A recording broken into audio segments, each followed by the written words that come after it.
Do you want to try to stop at 30?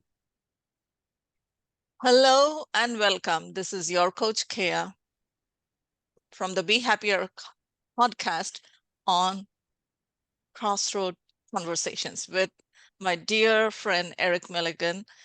And this is unfiltered, unedited, raw, and real. This is as good as it gets between two coaches, two peer coaches discussing a favorite topic that I have, which is relationships.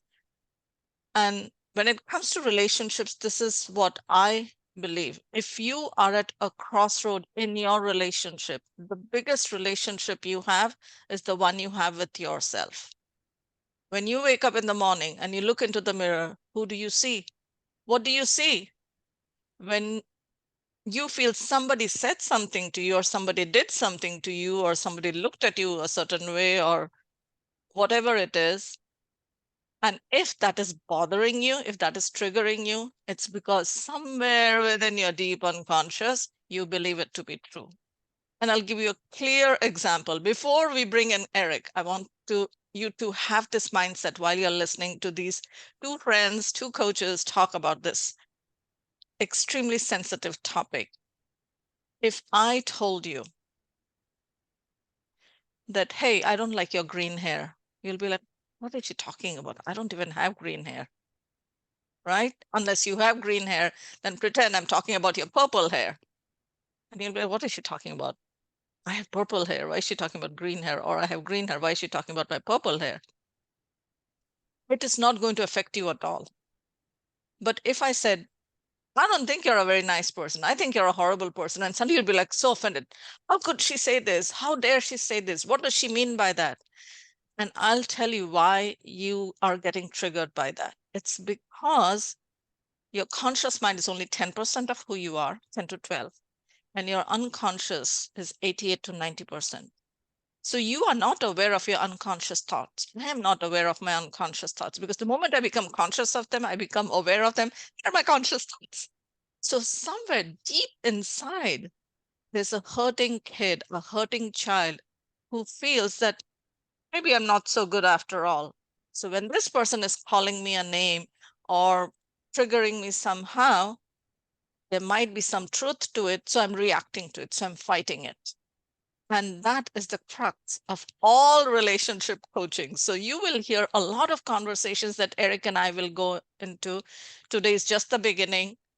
But you have to know that if you're getting triggered, it's because it's unconsciously, it feels true within you. So having said that, let's invite my friend, Eric Milligan. And hello, Eric. And I know we loved the juicy conversation we had before we got into this that we will share with our friends over here. How are you doing today? I'm great. I'm great. As the famous Zig Ziglar used to say, I'm better than good, right? Obviously, we'd all love to be independently wealthy and not have to deal with any bills and have staff do all of our things for us. So we could just concentrate on those things that really inspire us and really accentuate our energy and all those kind of things. But until we get there, we're going to keep walking the road that we're on, right? But yeah, Yes. it's great to be here. Good to see you. And yes, we were having some juicy conversation before, and some things that that we were talking about. It takes some time to actually get to a point where you can talk about those things, because I know some people, this is very private. It's this is the kind of thing you don't talk about, you don't bring it up. And for a number of reasons, and we can go into those, I'm sure. But yeah, looking forward to this, and hopefully, obviously, I'm sure you agree, the goal of this is to help somebody that may be experiencing some of these issues that we talk about, and give them some ways to deal with it, or some other alternative methods to kind of break the logjam or overcome what's holding them back. I love what you said, the log jam. And as a hypnotherapist, I'll say that log jam comes from your critical mind. And some other time I will draw a picture and I will show it to you. But today, because I was not prepared for this, I'm just going to use as much of words as possible to describe this log jam to you. So what happens when you are born? You are born with basic needs of survival. You need food, you need clothing. You don't care about clothing, but you want to be warm. You need, you need that optimal body temperature. You want to be held and you need to sleep. And of course, pee and poo, right? So that's what a child needs. And the child grows up with a sense of self. This is me. Because for the first 30 days, we can't even focus. We couldn't even focus our eyes. And then suddenly we can, and everything was black and white and shade and 50 shades of gray. We started off with 50 shades of gray in those days, I guess. And then slowly over, 27, 28, 29 days, we start seeing clearly. We don't squint anymore. If you look at a brand new baby, they are, cockeyed kind of, they're trying to focus like what's going on. You start seeing your toes, your fingers, and you say like, this is myself. I'm cold, I'm hot, I'm hungry, I want to be held. Those are the feelings that come up. So it is sense of self. And then you start noticing, this is mommy, this is daddy, this is grandma, that's a mean aunt, whatever. You start seeing the world. You are influenced by the world outside of you. That's your family. And then you go to a daycare center, a church playground, wherever, and you have your extended friends. So there's the self, then there's the family, then there's the friends, then there's a community, your school, your workplace, your play yard, sandbox. And then there is a culture, right? Like I grew up in India, so there's the Indian culture. I was just sharing with Eric over here. You can take an Indian out of India. You do not take the India out of the Indian. I was born an Indian. I live as an Indian. I'll die as an Indian. Look at me. I even wore a scarf over here. My value system. And then you have events like we had 911. We had the pandemic. We had Y2K, when I worked as an engineer. So those were like, before, and right now it sounds like a previous century, which is, the previous millennium, like we have AD and BC, before Christ and after Christ. These are great points in history, which you can't say you are not affected by. Like I never had COVID, but Mhm. I have been affected by the lockdown. You can't escape it. So this is the layers how our subconscious mind takes in information and programs and reprograms and unprograms, or learns, unlearns, relearns, this is what happens. So this critical mind that happens, so between 0 to 8, your subconscious is formed with what is called the pleasure and pain. Something you like, something you don't like. Maybe you like chocolates and candies, you don't like broccoli and spinach, right? You like to be hugged and kissed, you don't want to be kicked and spanked. Your parents told you stranger danger. You don't know them, stay away from them. So these are our belief systems we grow up with. And then between the ages of 7 to 9, what we form is a critical mind. You're in kindergarten, you're in first grade, second grade. And if you notice, children don't lie when they're younger than 7. You tell them something and they will just speak the truth from the mouth of babes. But when they're around 8 and you ask them a question and they look at you and they're wondering, what will get me into trouble? What will keep me out of trouble? And is mom in a good mood today? Oh, she's wearing red today. Maybe I can ask her for candy now. All these things start forming around the age of 8, 7 to 9. And that is really where we have been stuck. So everything we learned by then became ingrained in our neurology, and you don't even have to think about it. If somebody says, do you want coffee? You know right away to say yes or no. You don't think about it. It's that quick, that instantaneous. And so our belief systems are formed around that time, which is just pain and pleasure. I want more of pleasure. I want less of pain. But because I don't know what to do to get out of this state, I do silly things which are dictated or regulated by emotions like fear and guilt. It's always fear and guilt. So anytime I want something, let's say I want water, and I'm ruled by, am I doing this from fear or am I doing this from love? Like when your child goes to play or is climbing a tree, or you think in your mind might hurt her, what do you say? Don't do it. And they're like, I was just trying to have some fun. And here comes mom, here comes dad who said, don't do it. So even as adults, we are just walking kids. Because anytime somebody says, I don't like your hair, it's not the 42-year-old or the 28-year-old or the 60-year-old who hears that. It's the 6-year-old or the 4-year-old or the 2-year-old who feels like, oh, this person outside of me, whether it was a family member or the community or friend or national event, is not approving of me. So that's where the healing needs to happen. Today, we may not get into that conversation because I want it to be a layered experience. So I want you to come back for more and walk through these experiences with us.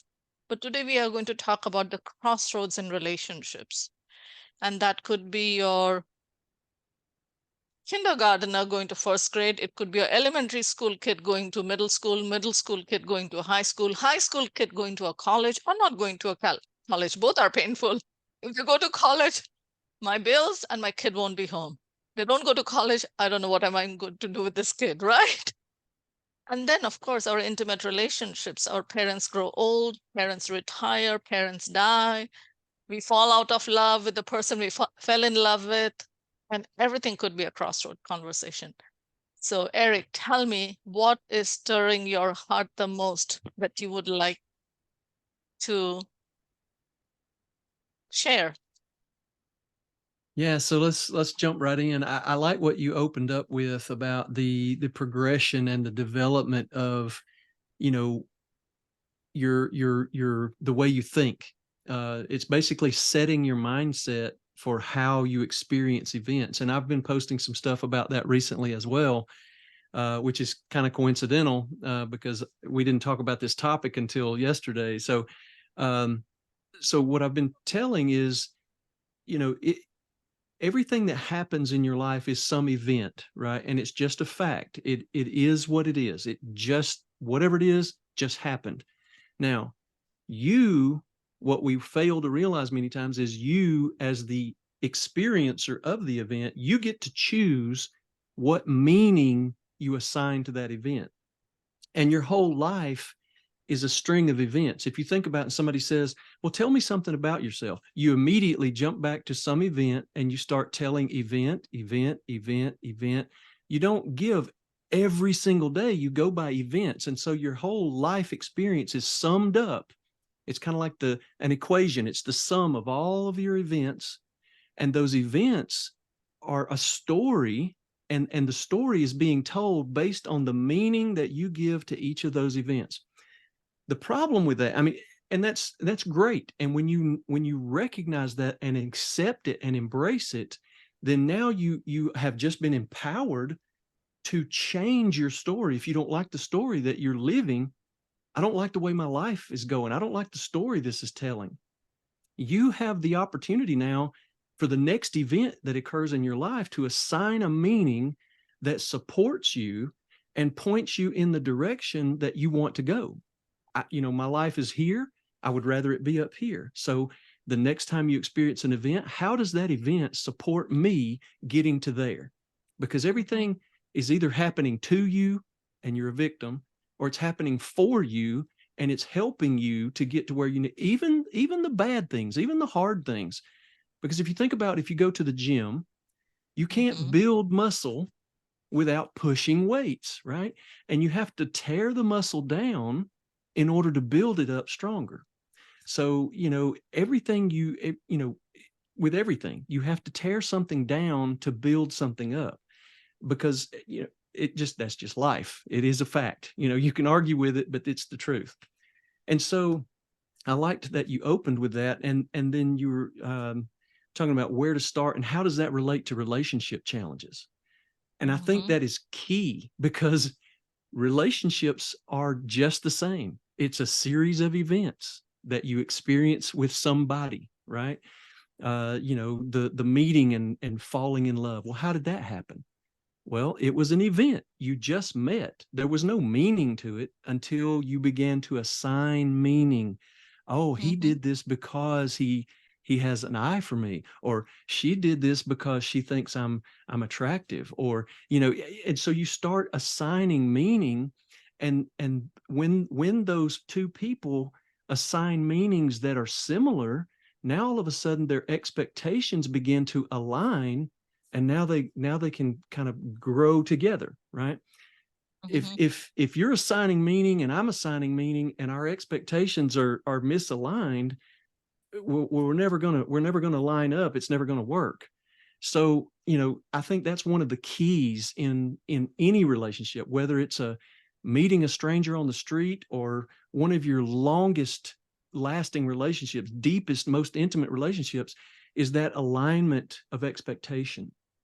And why is it that the people that are closest to us tend to be the ones who hurt us the most? It's because we've allowed them to be so close and we have such high expectations. You don't have expectations of a stranger.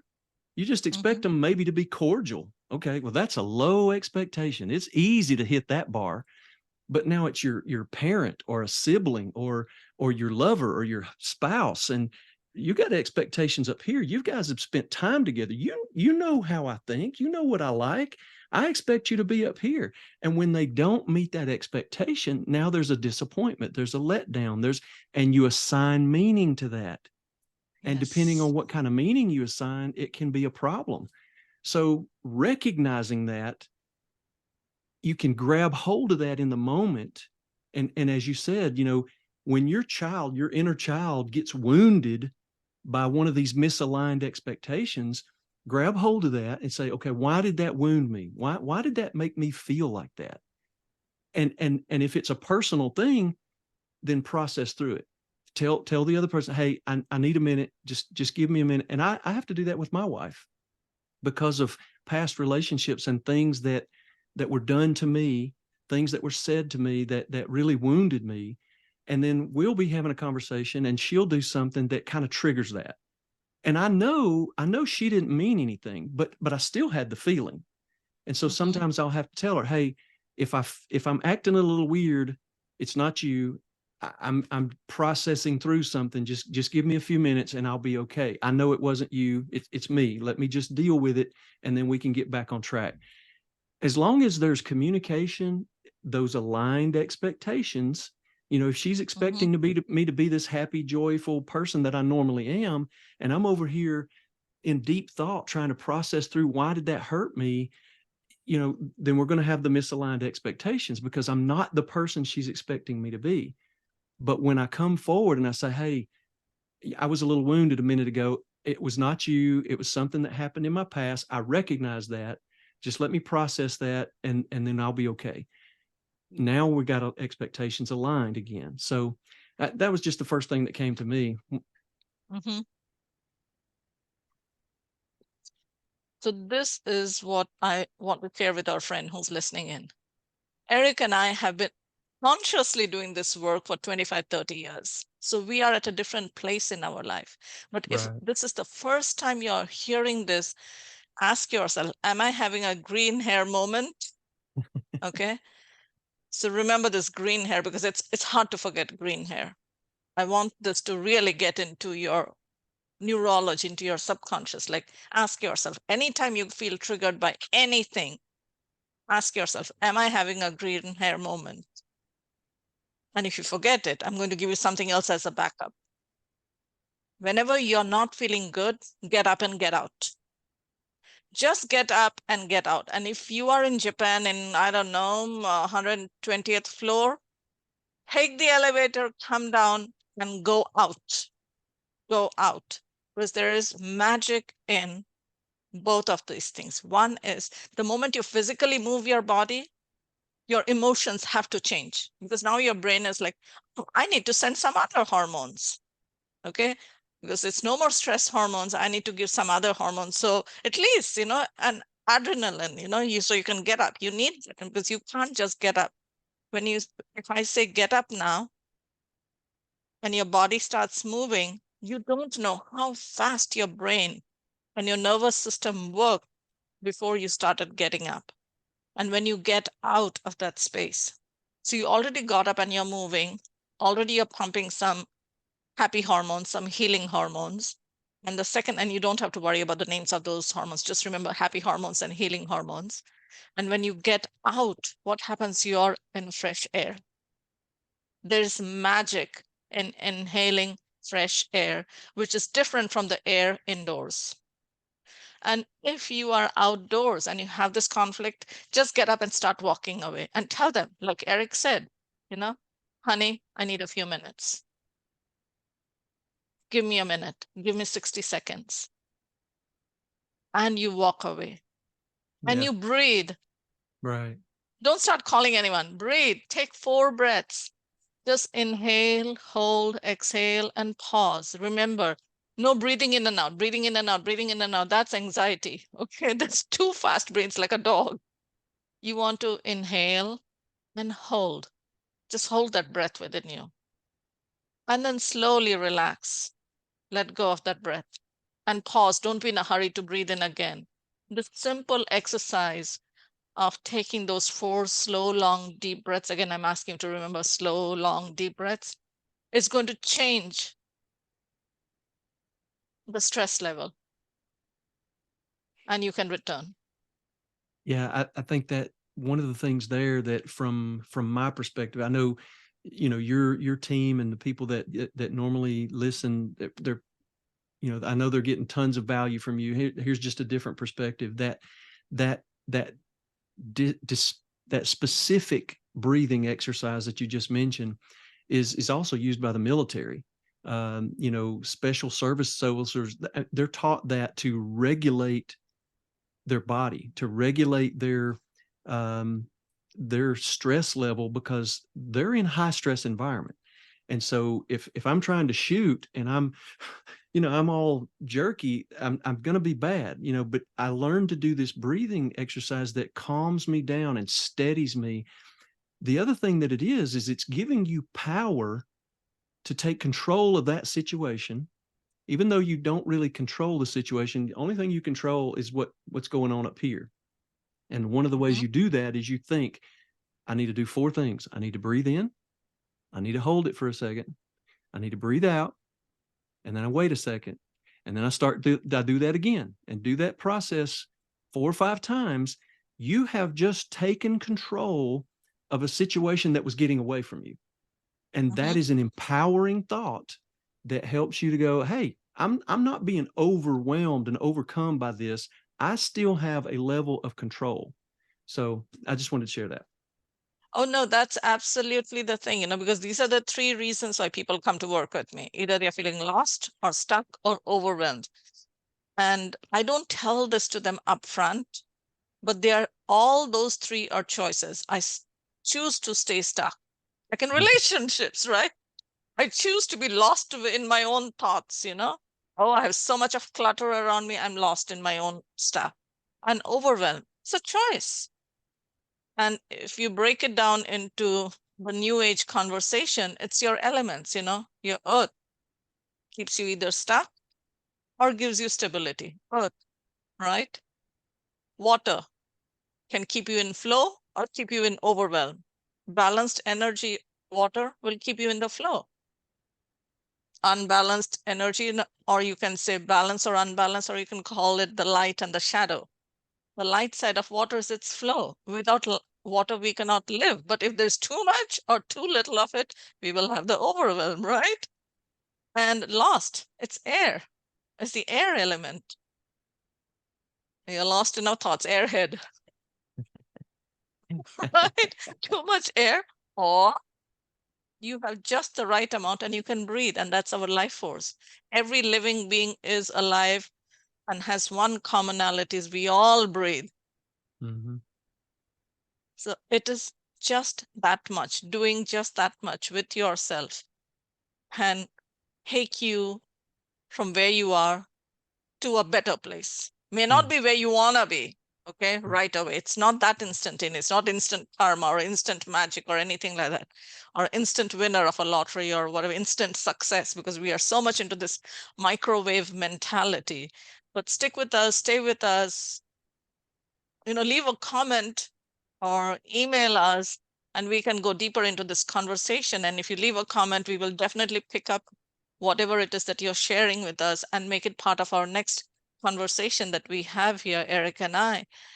But I want you to know that the journey of 1,000 miles begins with the first step, which I didn't come up with this. Lao Tzu, the great Tao philosopher, said it. And it's true. If you think about it, if you want to go from Los Angeles to San Francisco, the first step is even deciding on the day you will go. And if you have already decided, how are you going to go? Are you going to drive, fly, take the train?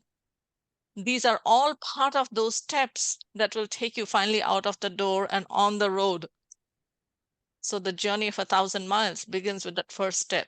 And right now, the crossroad in your relationship, it is getting up, getting out for those 60 seconds and taking those 4 most important breaths, because at that moment, that's all you need is just to breathe, and suddenly you are like a little bit more settled in. And here's one more thing you do to the other person. You give them some space too. You give them some space so they can do their own breathing on their own. Don't tell them what to do. Don't tell them you're having a green hair moment. You need to take this 4 breaths. You take care of you, because everything is inspiration. Sometimes just stepping away is taking the fuel away from the fire. When attitudes start flaming up, if you just keep throwing fuel in the fire, it's just going to get bigger. And sometimes, as much as you're trying to diffuse and calm things down, everything you say is just adding fuel to the fire. When you notice that, but you have to take care, you have to be mindful to notice everything I'm saying is just making it worse. Hey, we need to take a break. I'm gonna go do this thing, and I'll come back in 30 minutes and we can talk more if we need to. Just call a timeout. You were talking about the crossroads in relationships, and I guess for me, I've kind of defined those more as transitional times.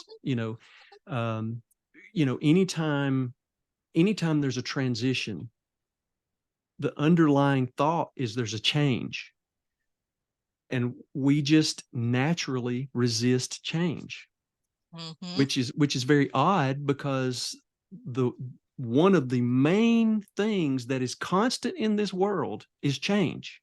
Everything is always changing. I think we talked last time, you never step in the same river twice. Well, how can that be? Well, that's because the water is always flowing. You cannot step in the same river twice, because it's changed. Even from moment to moment, as we're doing this podcast, webcast, we're changing even right now. We have cells dying, cells being created. We have hairs that are changing color. We have, our bodies are getting older moment by moment. Every breath we take, we're taking in more things.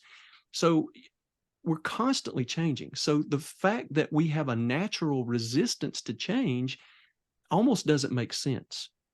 But we have to come to grips that we know that's a fact of life. We just have a natural resistance to change, but we also have a mind to be able to overcome that resistance and say, hey, look, all change is not bad. Sometimes change is a good thing. And so when we come up on these transitional points in life, or as Keya put it, these crossroads where things are changing in life, a kid's leaving the stay-at-home situation, now going off to school, or maybe they've graduated high school, now they're going off to college, maybe moving to a whole nother part of the country, or maybe even overseas. You're losing control of that child. You're losing the intimacy in the closeness and proximity. So there's a lot of change going on there. And if you're not equipping yourself to, number one, be prepared that change is coming, and I'm okay with that. I know change is coming. And then number two, equipping yourself with things like this that we're talking about, of thinking about, how does this affect me? What challenges am I going to be faced with, and how can I deal with those?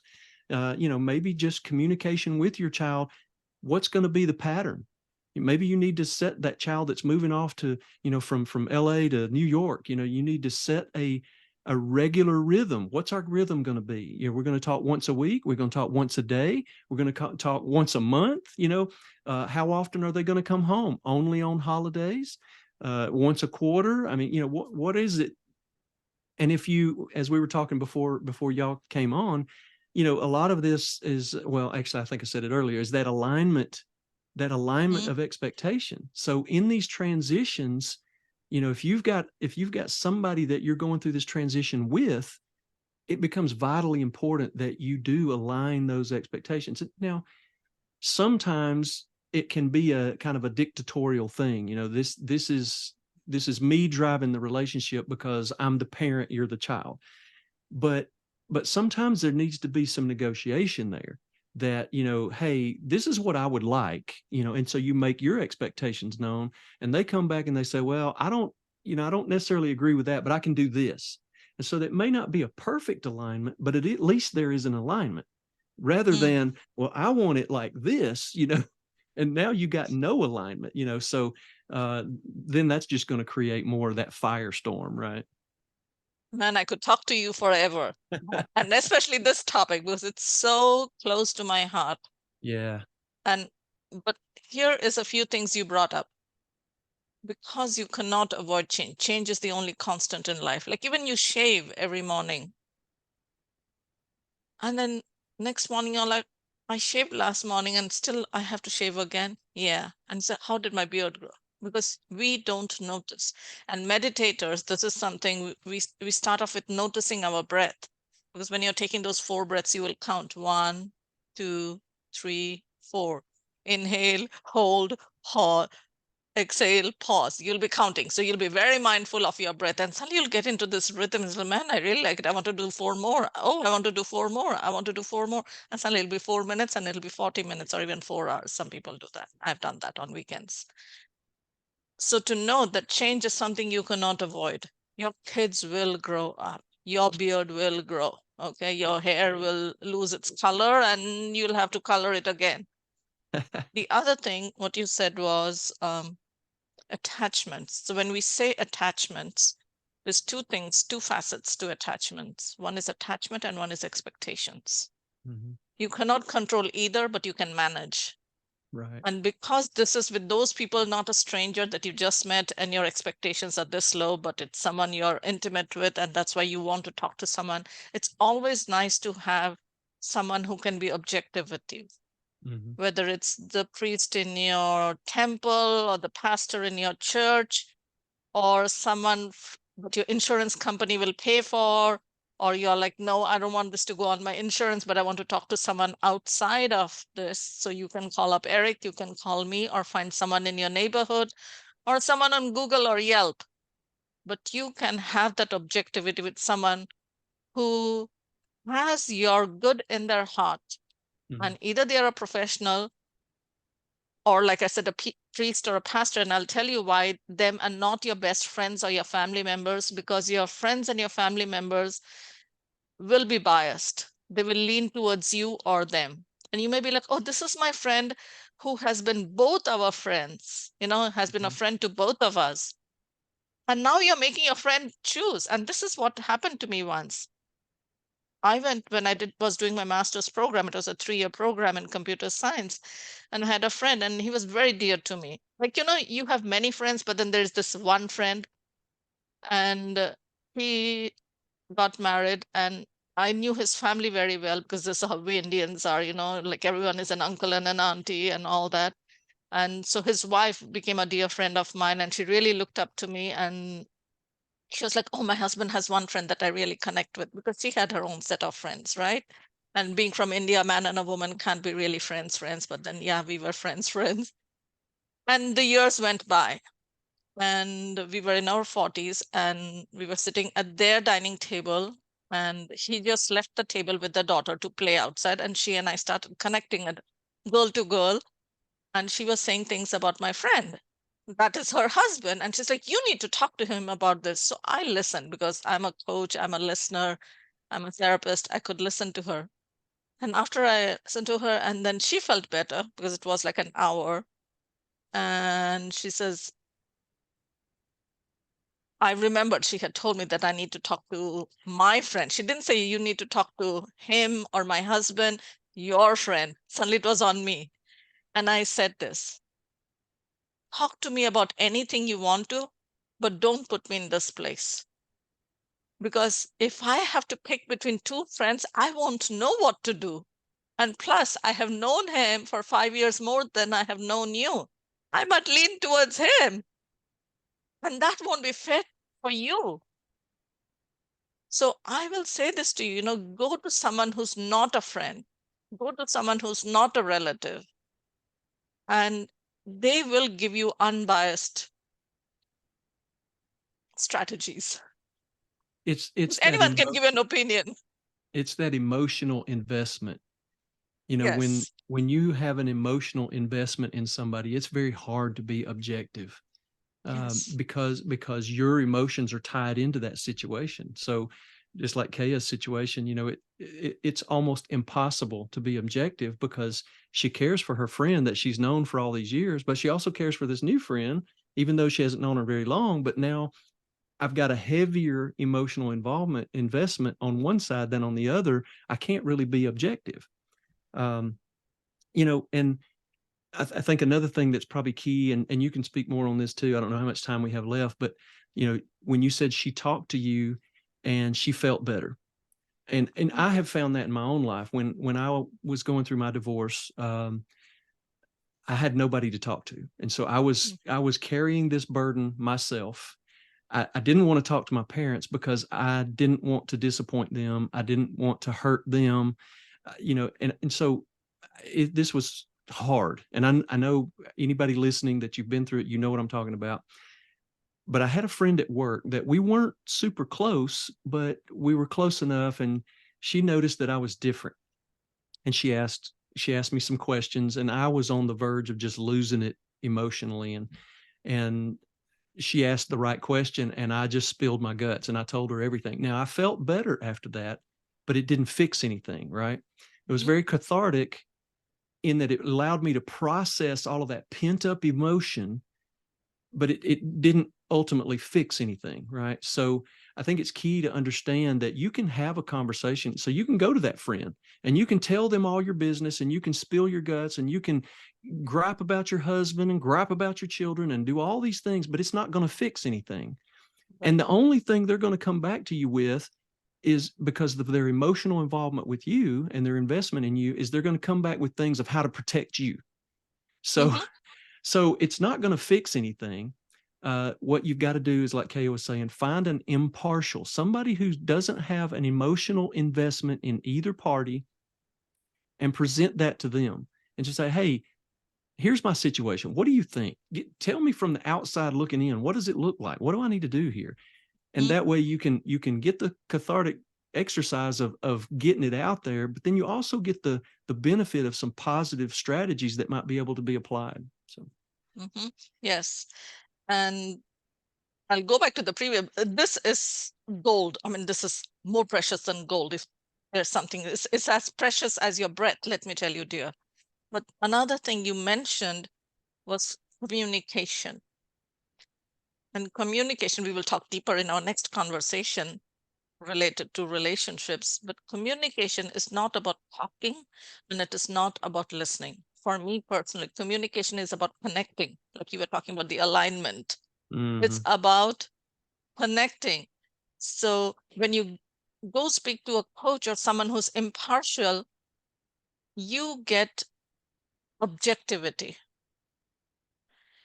And in a communication, there needs to be objectivity. It's not just for the sake of talking, and it's not just for the sake of listening, but it's about the sake of that alignment that you have, that it is adding value to my life. So at any moment in time, besides the green hair and besides the four breaths, I'm going to drop something else over here, is ask yourself, is it making me who I want to be? Or is it just a band-aid for now? It's just something I'm doing at the surface level. It's making me feel okay. And it's like, is it a coping mechanism? Because Yeah. the greatest misery we have in our life is because we want to avoid miseries. The greatest misery comes from that. It's trying to avoid miseries Just instead of extending it, confronting it. just Instead of prolonging it. yes, I won't go to the doctor. I won't do this. I won't do this. So how long can I handle it? And we play what is called the waiting game. When I was going through my divorce, finally the judge says that I can't really give you a divorce because both of you still live in the same house. And so the judge says, so who's moving on? I'm right. He's moving out. I'm keeping the kids in the house. He's moving out. I was right away. And he says, all right, I'll move out. It's easier to have one person move out than four people move out, right? But it's the waiting game. It was the waiting game we were playing because we are hurting and it hurts because you're hurting. So it's like a double whammy. So this is how addicted we are to our emotions. Now that you are on this personal development journey, if you're not in the personal growth journey, it's easier for you than for people like Eric and I who are on, because now we are these savants who are still sinning, if you want to say that. And I love alliteration, so I just made that up right now. I have never used it in the past, but this is what happens. Anger is not good, right? You should not get angry, but you still have anger. And now you're angry at yourself because you're angry. It's not okay to be sad. I should do something about it. I'm playing the waiting game. Now I'm sad that I have been sad. I'm afraid that I have fear. I feel guilty that I have guilt. I have shame that I have shame. I'm hurting because I am hurting. And this is what we do to ourselves. It's a double whammy. It's like no escape. So if exactly, exactly. Yes, that is what we are doing. So go find someone that you trust. Go find someone, because knowing a person isn't good enough. Liking a person isn't good enough. You have to know, like, and trust them.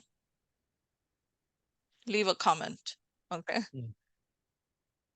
Or if you want even more personal, I will have Eric's email address. I'll have my email address. Send us an email with your story and set up a time. For me, it's very easy. Go to coachkeya.com/connect. You can put in all your information, including your date, place, and time of birth, because I'll pull up your astrological chart, take a look at it, so I can prepare myself in being there for you, and then fill out a date and time in the calendar. And if there isn't any date and time available that suits you, then there is a section where you can write anything else you feel like and say, like, okay, these are the times when I'm available. Give me something. I will have Eric's information over there too. Send him an email. If you want to talk to a man with a wonderful, kind, warm Southern accent, then you have him. If you want to speak to someone with an Indian accent, you have me, or you can talk to both of us. It doesn't matter. Or Yeah. just let us know how we can be there for you, because this is our life's work. This is my life's mission, is to help heal the world one soul at a time. And it all begins with you. Anything else, Eric, you want to share before we do a mic drop? No, that's I think that's probably a good place to break off on this one. Just know that you're not alone. Mm, You're not the only one who is experiencing some kind of relationship issue or having challenges. You're not alone. If you feel frustrated, if you feel angry, if you feel sad or guilty or have shame or doubts or any of those emotions and feelings, you're not alone. I can't speak for Keya, but based on our conversation, I'm going to tell you that we probably both have had all of those emotions as well during some point mhm. in our lives. We still And do, but we still do do. something about it. And it's not to say that we're sitting here saying we've got it all figured out and we never have any problems. We've just learned strategies and tips and methods to be able to help us not be so quickly overwhelmed and overloaded by them. And it gives us the ability to better navigate the challenges as they come. And every challenge you overcome builds your self-esteem and builds your confidence that you're able to face the next challenge when it comes. So let us help you. Whatever it is you're going through, if we can help you, we can. If we can't, we'll point you in the right direction. All right. Absolutely. And also, we also have coaches.